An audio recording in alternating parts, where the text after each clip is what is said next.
Now, private individuals and businesses alike are all now scrambling to answer the question, how am I affected in the wake of United States President Trump's major overhaul of the tax code?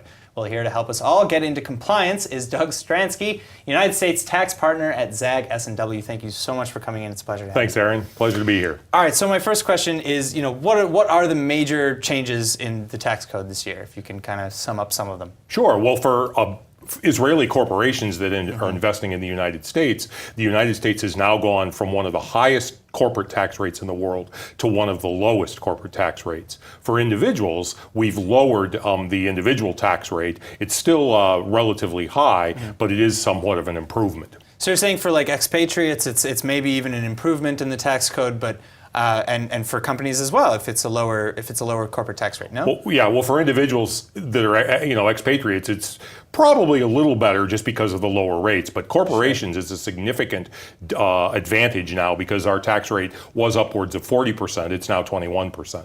Okay, so now what does Zag S&W do? What is your position now with this new tax revelation and all these new Israeli companies working in the States, etc.? Sure. Well, we work with both Israeli companies that are investing in the United States, and we try to help them set up in the most tax efficient structure and provide them all the tax and legal advice that they need to get going.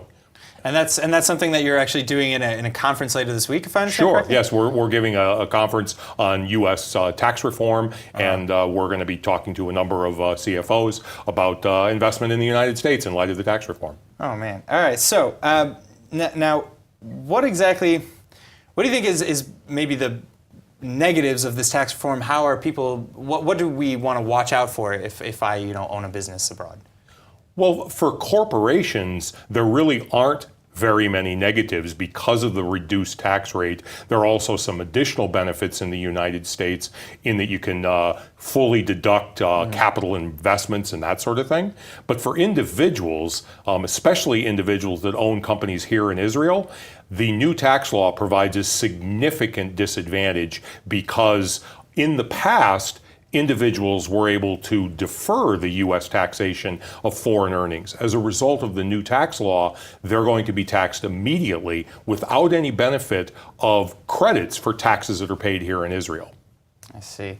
All right, so I guess my final question is, if we want to get in touch with S&W, Zag S&W, what are the services that you'll provide for everybody? Is everybody kind of available to come to you? Oh, absolutely. We work with both individuals and corporations, U.S. citizens and non-U.S. citizens, and we can provide the advice in coordination with Israeli advisors. All right. Well, you'll definitely be hearing from me in the coming weeks. Sounds good. Thank you so much for coming in, My Doug pleasure, Stransky. Aaron.